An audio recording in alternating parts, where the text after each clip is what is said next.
Policy ఆనాడు తీసుకొచ్చి అదానితో కూడా ఒప్పందం కుదుర్చుకుని వాళ్ళు కూడా ఆనాడు భూములు కేటాయిస్తాం జరిగింది, శంకుస్థాపన చేస్తాం జరిగింది.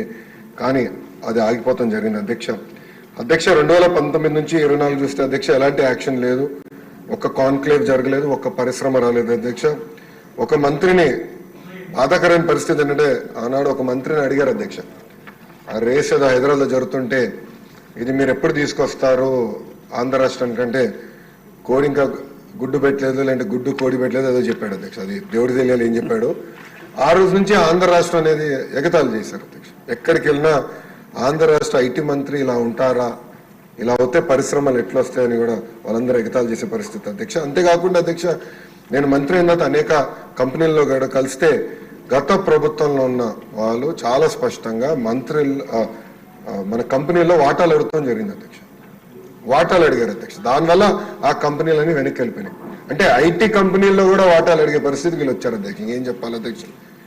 ఇంతేకాకుండా పెద్దలు అన్నట్టు నిక్సీ కూడా నాడు పట్టించుకోలేదు, ఎస్టీపీఐకి ఇవ్వాల్సిన భూములు కేటాయించలేదు. ఇంకా మిలేనియం టవర్ ఫేజ్ 2 వచ్చే గల అక్కడ మన సచివాలయం పెడతామని మొత్తం డ్రామా నడిపించారు అధ్యక్ష. సచివాలయం పెట్టలేదు, అలానే ఐటీ కంపెనీలు కూడా అది కేటాయించలేదు అధ్యక్ష. దానివల్ల ఆంధ్ర రాష్ట్ర యువకులు చాలా చాలా నష్టపోతాం జరిగింది అధ్యక్ష. ఎన్డీఏ ప్రభుత్వం ఏర్పడి కరెక్ట్గా 5 నెలలు అయింది అధ్యక్ష. 5 నెలల్లో నేను ప్రధానంగా చేసింది ఏంటంటే ఉన్న ఐటీ కంపెనీలు అందరితో నేను మాట్లాడటం జరిగింది అధ్యక్ష. అంటే ఆంధ్ర రాష్ట్రంలో ఉన్న ఐటీ కంపెనీలు అందరితో 1-on-1 మీటింగ్ పెట్టాను. చిన్న కంపెనీలు వస్తే వైజాగ్లోనే నేను ఐటీ సార్ నాయకత్వంలో, ఐటీ సార్ కాదు మన ఐటాప్ నాయకత్వంలో నేను సమావేశం కూడా ఏర్పాటు చేసుకుని అక్కడ వాళ్ళు ఎదుర్కొన్న సమస్యలు ఏంటి, ఇంకేం చేస్తే బాగుంటుందని కూడా వాళ్ళతో సుదీర్ఘంగా చర్చిస్తాం జరిగింది అధ్యక్ష.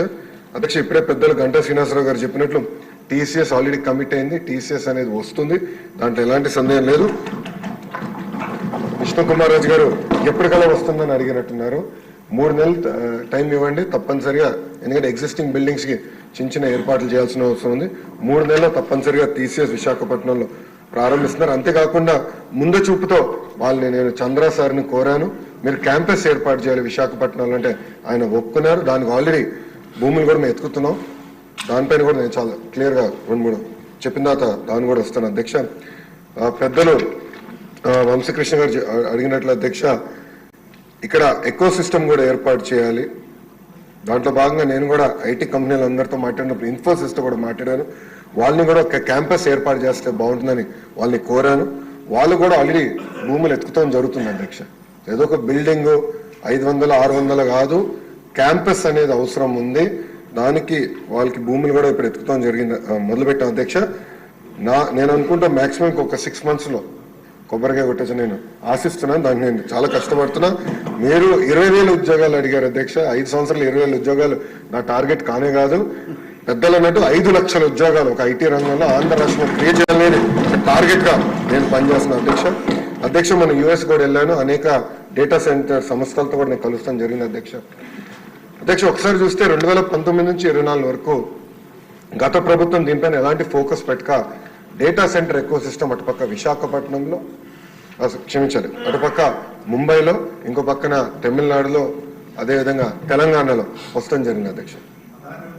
అదే కానీ మనం కానీ ఆనాడు తీసుకొచ్చిన పాలసీ ముందలు తీసుకెళ్ళి ఉంటే Visakhapatnam data centre capital of the world అయ్యేది అధ్యక్ష. మనం చూస్తే డేటా సెంటర్స్ లో ప్రపంచవ్యాప్తంగా ప్రతి సంవత్సరం $300 బిలియన్ $300 బిలియన్ ఖర్చు పెట్టిపోతున్నారు అధ్యక్ష ప్రతి సంవత్సరం. నా లక్ష్యం $100 బిలియన్ భారతదేశానికి రావాలి, దాంట్లో ఎక్కువ శాతం ఆంధ్ర రాష్ట్రానికి రావాలనేది నా లక్ష్యం అధ్యక్ష. దాంట్లో నేను అందరినీ కలిసాను అధ్యక్ష. అంటే కొన్ని కంపెనీ పేర్లు నేను వెల్లడించలేను, ఎందుకంటే ఎన్డీఏ నేను వాళ్ళతో సైన్ చేశాను కనుక. వాళ్ళతో చర్చించినప్పుడు 2-3 రిక్వెస్ట్లు ఉన్నాయి, ఎస్పెషల్లీ డేటా సెక్యూరిటీ, అదేవిధంగా టాక్సేషన్, డేటా ఎంబసీస్ విషయంలో. విష్ణు కుమార్ రాజు గారు బీజేపీ నుంచి కూడా ఉన్నారు కనుక ఇక్కడ నేను ఆల్రెడీ ఢిల్లీలో ఉన్న పెద్దలతో నేను చర్చిస్తున్నాను సార్. అది పాలసీ ఒక ఫ్రేమ్వర్క్ అనేది ఏర్పాటు చేయాల్సిన అవసరం ఉంది. తద్వారా పెద్ద ఎత్తున పెట్టుబడులు కేవలం ఆంధ్ర రాష్ట్రంగా భారతదేశానికి వచ్చేదానికి అవకాశం ఉంది. అది ఆల్రెడీ మేము చర్చలో ఉన్నాం అధ్యక్ష. వంశకృష్ణ గారు అడిగినట్టు ఒక సోషల్ ఎకో సిస్టమ్ అనేది చాలా చాలా అవసరం అధ్యక్ష. దాంట్లో ఎయిర్పోర్ట్ ఒక భాగం. భోగాపురం ఎయిర్పోర్ట్ విషయంలో చంద్రబాబు నాయుడు గారు ఇప్పటికీ చాలా స్పీడ్గా పనులన్నీ పరిగెత్తిస్తున్నారు అధ్యక్ష. అంతేకాకుండా భారతదేశంలోనే అతి పెద్ద కన్వెన్షన్ సెంటర్ కూడా ఏర్పాటు చేసే దిశగా మన ప్రభుత్వం పనిచేస్తున్న అధ్యక్ష. అది విశాఖపట్నానికి వస్తుంది అధ్యక్ష. అంతేకాకుండా ఎయిర్పోర్ట్స్, క్షమించాలి, హోటల్స్ కూడా అధ్యక్ష. అది నా డిపార్ట్మెంట్ కాకపోయినా దుర్గేష్ గారు డిపార్ట్మెంట్ అది. కానీ అది ఎకనామిక్ డెవలప్మెంట్ బోర్డు కింద ఈ ఎకో సిస్టమ్ ఏర్పాటు చేయాలంటే పెద్ద ఎత్తున హోటల్స్ రావాలి విశాఖపట్నానికి. వేలాది హోటల్స్ రావాలి అధ్యక్ష. 10 కాదు, వేలాది హోటల్స్ వస్తేనే ఆ ఎకో సిస్టమ్ ఏర్పడుతుంది. దానికి నిన్నే పాలసీ కూడా టూరిజం పాలసీ కింద టూరిజాన్ని ఇండస్ట్రీగా గుర్తించే విధంగా చంద్రబాబు నాయుడు గారి నాయకత్వంలో నిన్న కేబినెట్ కూడా ఆమోదం తెలిపింది అధ్యక్ష. దాంట్లో భాగంగా హోటల్స్ కూడా పెద్ద ఎత్తున విశాఖపట్నానికి తీసుకొస్తాం, కనెక్టివిటీ కూడా ఏర్పాటు చేస్తాం, కన్వెన్షన్ సెంటర్ కూడా తీసుకొస్తాం. ఇది ఒక భాగం. ఇంకొకటి పెద్దలు అన్నట్టు ఐటీలో ఉన్న టాప్ 100 కంపెనీస్, టాప్ 20 కాదు, టాప్ 10 కాదు, టాప్ 100 కంపెనీస్ ఆల్రెడీ నేను ఇనిషియల్ డిస్కషన్ స్టార్ట్ చేస్తాను జరిగిన అధ్యక్ష. నేను అనుకుంటాం అది గ్యారంటీగా జయప్రదం అవుతుంది. వాళ్ళందరినీ విశాఖపట్నం తీసుకొచ్చే బాధ్యత నేను తీసుకుంటాను, మొదటిది. రెండోది, ప్రపంచంలో ఉన్న ఫార్చ్యూన్ 500 కంపెనీస్ అన్ని జీసీసీస్ అంటే గ్లోబల్ డెలివరీ సెంటర్స్ కూడా వాళ్ళు ఏర్పాటు చేయాలని ఒక లక్ష్యంగా వాళ్ళు కూడా వర్కౌట్ చేస్తున్నారు. దాని కొత్త పాలసీ తీసుకురావాల్సిన అవసరం ఉంది అధ్యక్ష. అది వచ్చే నెలలో ఆ పాలసీ కూడా మేము తీసుకొస్తాం. ఇంతేకాకుండా రియల్ ఎస్టేట్ డెవలపర్స్తో కూడా నేను ఇప్పటికీ జూమ్ కాల్స్ పెట్టుకున్నాను, 1-on-1 మీటింగ్స్ కూడా పెట్టాను అధ్యక్ష. పెద్ద ఎత్తున రియల్ ఎస్టేట్ డెవలపర్స్ కూడా తీసుకురావాలి అధ్యక్ష. ఎందుకంటే విశాఖపట్నంలో గ్రేడ్ ఏ ఆఫీస్ స్పేస్ అనేది లేదు అధ్యక్ష. ఈ పెద్ద పెద్ద కంపెనీలు వచ్చినప్పుడు గ్రేడ్ ఏ ఆఫీస్ స్పేస్ రావాలి. వాళ్ళకు ఆ కంపెనీలో పనిచేస్తున్న ఉద్యోగస్తులకి మళ్ళీ హౌసింగ్ సోషల్ ఎకో సిస్టమ్ కూడా కావాల్సిన అవసరం ఉంది. వాళ్ళందరితో కూడా నేను చర్చిస్తాం జరుగుతుంది అధ్యక్ష.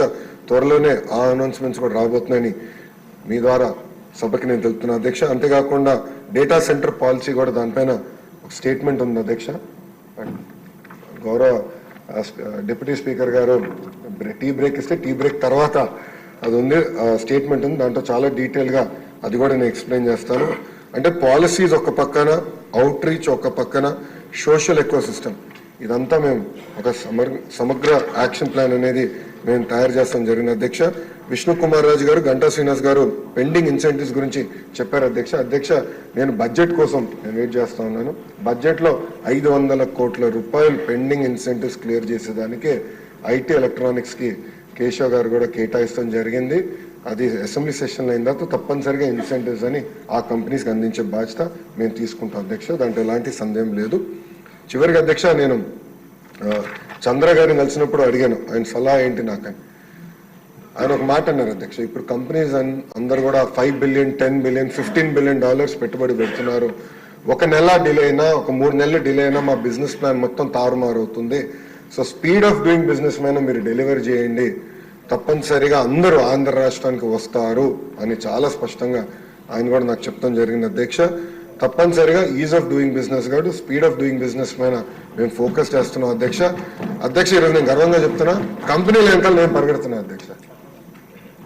ఒక డేటా సెంటర్ కంపెనీ వాళ్ళు వచ్చారు, మన స్పీడ్ చూసి ఇంకా పెద్ద ప్లాన్ తీసుకొస్తానంటే నేను ఫోన్ చేసి ఇంకా మీరు ఎందుకు రావట్లేదని ప్రతి వారం నేను ఫాలోఅప్ చేస్తున్నాను అధ్యక్ష.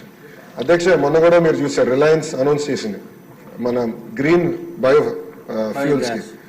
దాని గురించి అధ్యక్ష నేను వాళ్ళకి ఫోన్ చేసి కంగ్రాచులేషన్స్, ఈరోజు ఎంఓయూ అయిపోయింది, 500 మీరు ఎప్పటికల్లా పూర్తి చేస్తాను తిప్పి వాళ్ళు నాకు చెప్పింది ఏంటంటే ఆంధ్ర రాష్ట్రం ఇంత ఫాస్ట్గా మూవ్ అవుతుందని మేము ఊహించలేదు. 500 కాదు 700 సెంటర్లు మేము ఆంధ్ర రాష్ట్రంలో పెడతామని తిప్పి నాకు హామీ ఇస్తాను అధ్యక్ష. సో భారతదేశం మొత్తం ఈరోజు ఆంధ్ర రాష్ట్ర వైపు చూస్తుంది, ప్రపంచం మొత్తం ఆంధ్ర రాష్ట్ర వైపు చూస్తుంది. తప్పనిసరిగా స్పీడ్ ఆఫ్ డూయింగ్ బిజినెస్ ద్వారా మనం డెలివర్ చేస్తాం అధ్యక్ష. ఇక్కడున్న శాసనసభ్యుల్ని కోరుతున్నాను, మీ తరఫున ప్రపంచంలో ఉన్న తెలుగులందరూ కూడా కోరుతున్నా అధ్యక్ష. వాళ్ళందరూ ఈరోజు ఉన్నత స్థాయిలో ఉన్నారు, వాళ్ళ కంపెనీలో నంబర్ 1 కాకపోతే నంబర్ 2 పొజిషన్లో అనేక మంది తెలుగు వాళ్ళు ఉన్నారు. మా తలుపులు మీకోసం ఎప్పుడు తెరిచి ఉంటాయి. మీకు అక్కడ లింక్స్ ఉన్నా, కాంటాక్ట్స్ ఉన్నా మాకు తెలియజేయండి. వాళ్ళు ఆ కంపెనీస్కి భారతదేశంలో పెట్టుబడి పెట్టాలని ఇంట్రెస్ట్ ఉంటే మాకు తెలియజేయండి. తప్పనిసరిగా అవసరమైతే ఆ ఒక్క కంపెనీ కలిసేదానికి నేను ఎక్కడికైనా వస్తాను. ఇక్కడున్న శాసనసభ్యులు కూడా చాలా మంది ఎన్ఆర్ఐస్గా ఉన్న వాళ్ళు గతంలో కూడా ఇప్పుడు శాసనసభ్యులుగా వచ్చారు, అనేక మందికి కాంటాక్ట్స్ కూడా ఉన్నాయి అధ్యక్ష. వాళ్ళు కూడా నేను కోరేది, మీరు మీ రోలోడెక్స్ నాకు ఇవ్వండి, కాంటాక్ట్స్ నాకు ఇవ్వండి. వాళ్ళందరూ నేను ప్రోయాక్టివ్గా అవుట్రీచ్ చేస్తాను. కలిసికట్టుగా, ఇది కేవలం ఒక లోకేష్ వల్లనే అవుదండి, కలిసికట్టుగా మనందరం పనిచేస్తాం. 164 మంది ఒక ఎన్డీఏ కూటమికి చెందిన శాసనసభ్యులందరూ ఈ సభలో ఉన్నారు. మనందరం కలిసికట్టుగా పనిచేస్తే 5 లక్షల ఉద్యోగాలు అనేది కల్పించగలుగుతాం. 5 లక్షల ఉద్యోగాలు కానీ మనం ఒక్కసారి సాధిస్తే ఇంకా విశాఖపట్నాన్ని ఎవరు ఆపలేరు, ఏ ప్రభుత్వం వచ్చినా ఆపలేదు. ఈరోజు హైదరాబాద్ ఎట్లయితే క్రిటికల్ మాస్ వచ్చిందో అలా విశాఖపట్నం క్రిటికల్ మాస్ వస్తుంది. అందుకే కలిసికట్టుగా పనిచేద్దాం. 5 లక్షల ఐటీ ఉద్యోగాలు తప్పనిసరిగా విశాఖపట్నం తీసుకొద్దామని ఈ సభాముఖ శాసనసభ్యులు అందరూ తెలుపుకుంటారు. అధ్యక్ష, లాస్ట్ పాయింట్ అధ్యక్ష, ఇప్పటికే ఎక్కువ టైం తీసుకున్నా. ఈశ్వరరావు గారు ఒక మంచి పాయింట్ చెప్పారు. ఏంటంటే Tier 2, Tier 3 సిటీస్ కూడా ఐటీ కంపెనీలు రావాలి అని పెద్దలు కోరారు అధ్యక్ష. దాంట్లో భాగంగా నిన్న ముఖ్యమంత్రి గారు ఆల్రెడీ కోవర్కింగ్ స్పేసెస్ CEO అందరితో మీటింగ్ పెట్టుకున్నారు అధ్యక్ష. నేను చూశాను అధ్యక్ష. ప్రతిపక్షం ఉన్నప్పుడు ఒంగోలులో ఒక ఐటీ కంపెనీ నడిపిస్తుంటే నేను వెళ్ళడానికి ఆయన పిలిచారని వెళ్దాం అనుకున్నా. పొద్దునకి మళ్ళీ ఆ ప్రభుత్వం నుంచి ఫోన్లు వచ్చి లొకేషన్ తీసుకొచ్చి ఇది కట్టేస్తా అంటే పాపం మళ్ళీ ఆయన వచ్చి క్షమించండి మీరు వస్తే మాకు ఇబ్బంది అని చెప్పే పరిస్థితి అధ్యక్ష. బట్ ఆ కంపెనీ ఎలా చేశారో మేము అంతా చూసాము. సో Tier 2, Tier 3లో కూడా ఒక సెంటర్స్ ఏర్పాటు చేస్తే బాగుంటుంది అనేది ఇప్పటికీ గౌరవ ముఖ్యమంత్రి గారు చెప్పారు. అదేంటంటే కోవర్కింగ్ స్పేస్ ప్రభుత్వం కొంత తయారు చేస్తుంది, అంటే PPP ద్వారా ప్రైవేట్ సంస్థలతో ఒప్పందం కుదుర్చుకుని తయారు చేస్తాం. దానికి ఒక సెపరేట్ ఇన్సెంటివ్ స్ట్రక్చర్ క్రియేట్ చేయాలని ముఖ్యమంత్రి గారు చెప్పారు.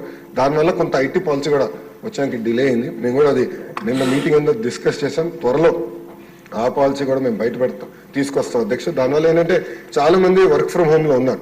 శ్రీకాకుళం పట్టణంలోనే చాలా మంది వర్క్ ఫ్రమ్ హోమ్ లో ఉన్నారు. వాళ్ళకి బేసిక్ ఇన్ఫ్రాస్ట్రక్చర్ ఇస్తే కొంచెం కల్చర్ ఉంటుంది అనేది ఒక ఆలోచన గౌరవ ముఖ్యమంత్రి గారు చెప్పారు.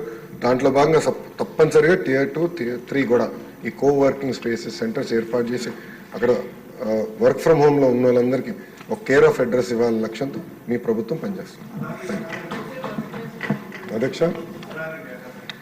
అధ్యక్ష, నేను అదానీ నేను మంత్రి అయిన వెంటనే నేను అదానీ వాళ్ళతో కూడా నేను కాంటాక్ట్ లోకి వెళ్ళాను అధ్యక్ష. దాంట్లో భాగంగా మొన్న విశాఖపట్నాన్ని కూడా నేను వచ్చినప్పుడు ఒక కంపెనీ తీసుకొస్తాం జరిగింది అధ్యక్ష. పేర్లు నేను చెప్పలేను, ఎందుకంటే NDA ఉంది అధ్యక్ష. పేర్లు నేను చెప్పలేను. అదానీ ప్రతినిధులు కూడా నవ్వుతా అన్నారు. 5 సంవత్సరాల దాకా మొదటిసారి వాళ్ళు అక్కడ అడుగు పెడుతున్నారని. అక్కడ చూస్తే రోడ్లని కూడా చెట్లు అంతా సైడ్ నుంచి పెరిగిపోయి రోడ్లు కూడా కంపని పరిస్థితి ఉంది అధ్యక్ష. ఆల్రెడీ నేను డిస్కసింగ్ విత్ దెమ్. నేను కూడా పుష్ చేస్తున్నాను. నేను అనుకుంటాం పాలసీ అంటే నేషనల్ లెవెల్ పాలసీ ఫ్రేమ్వర్క్ ఒకటి ఐఎమ్ వర్కింగ్ ఆన్. అది కానీ క్రాక్ చేయగలిగితే తప్పనిసరిగా పరిశ్రమలు పెట్టుబడులు వస్తాయి. దాని లోపలనే కొన్ని కంపెనీలు ఆల్రెడీ ముందరికి వచ్చినాయి. అదే హిల్ పైన ఇంకా ల్యాండ్ ఉంది అధ్యక్ష. ఆ కంపెనీస్కి భూములు కేటాయించాలనే లక్ష్యంతో మేము పనిచేస్తున్నాం.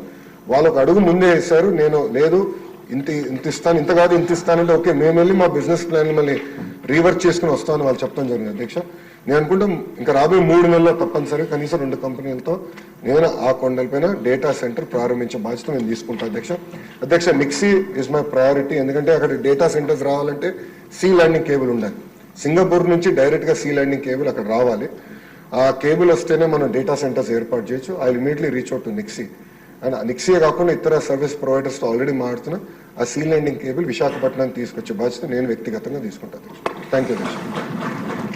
లోకేష్ గారు వారి ఉన్నతమైన ఆశయంతో ఉత్తరాంధ్ర ప్రజల ఆకాంక్షలకు ఊపిరి అందించారు. ధన్యవాదాలు. ఇప్పుడు ప్రశ్నోత్తరాల సమయం ముగిసింది. 0 అవర్. బ్రేక్ ఏమి లేదండి మినిస్టర్ గారు. 0 అవర్. ఈ 0 అవర్ స్టార్ట్ చేసే ముందే నేను చెప్పేది ఏంటంటే, నాకు సుమారు ఒక 40 మంది పేర్లు ఇచ్చారు. నాకు ఇచ్చిన సమయం అరగంట మాత్రమే. సో అంచేత మరి బెల్లు కొడితే చాలా మంది బాధపడుతున్నారు. ఇది మా హక్కు అంటున్నారు. ఎవరి కాళ్ళు హక్కు అని 30 నిమిషాలు మాట్లాడుకుంటే సభ నడవదు. కాబట్టి ఆ హక్కుల కోసం పోరాటం చేసే వారిని నేను ముందే రిక్వెస్ట్ చేస్తున్నా. ఇంతమంది ఉన్నారని చెప్తున్నా.